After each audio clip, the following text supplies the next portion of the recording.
Normally, when you watch these movies, you have that one moment that just justifies the ticket purchase. There's that stunt or that action sequence or that something that just makes you feel like it was all worth it. Yeah, I didn't feel that this time. Mission Impossible Dead Reckoning has a very unique issue in that it feels entirely too rushed and fast, but also meanders at points. It makes you feel like there isn't really anything going on. And you can attribute that, I guess, to this movie being a part one with part two coming out in June of next year.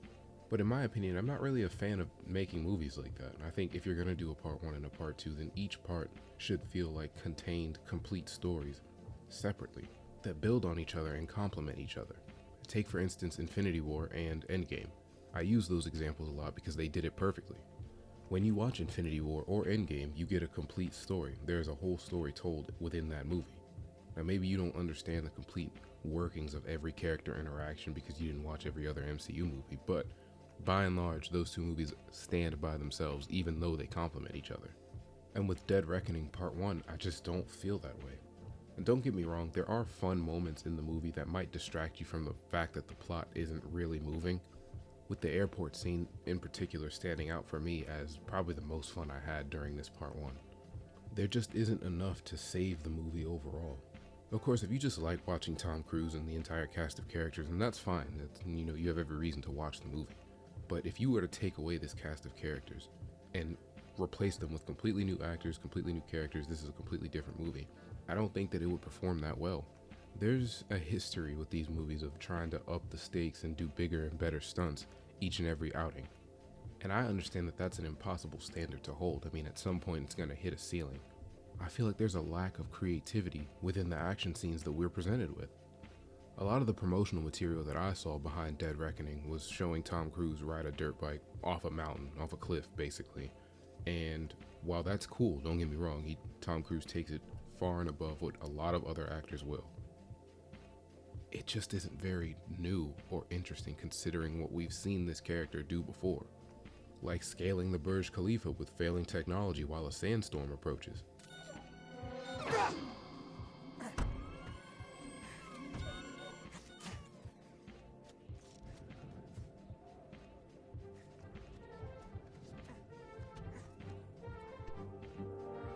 Or holding your breath for 6 minutes during an underwater heist.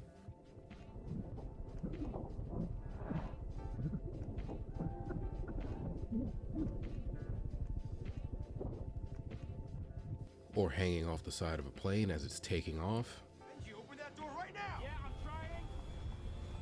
Woo! Yeah, baby! That's what I've been waiting for. That's what it's all about. Woo! Or even climbing up a helicopter mid-flight with a nuke attached to the bottom.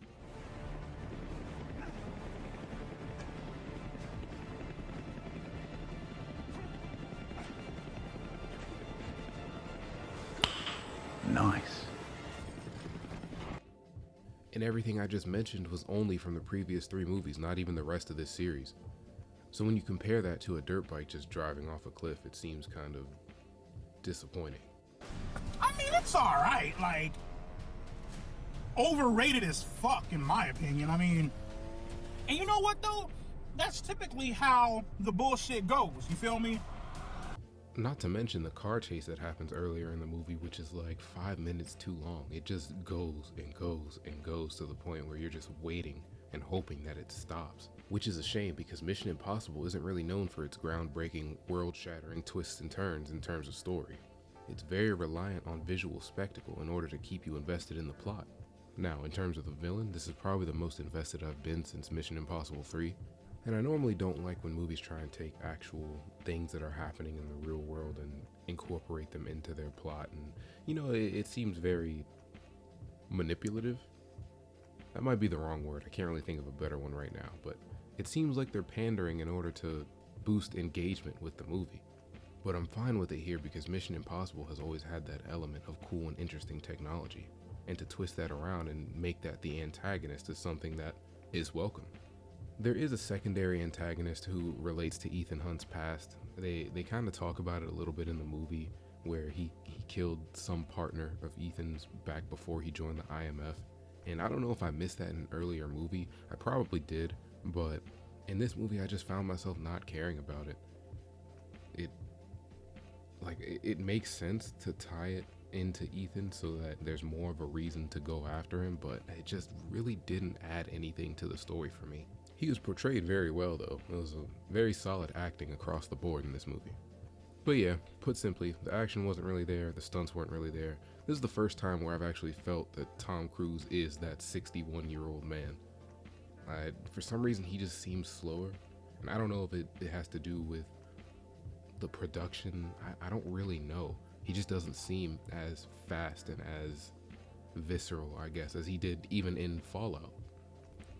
But I am willing to cut him some slack because he is basically the only one that's willing to go to the lengths that he goes to keep the audience engaged and interested in his projects.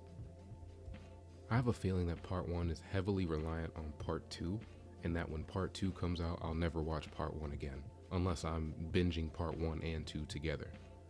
It just doesn't do anything spectacular. Overall, I'd probably give it like a C+, somewhere around there.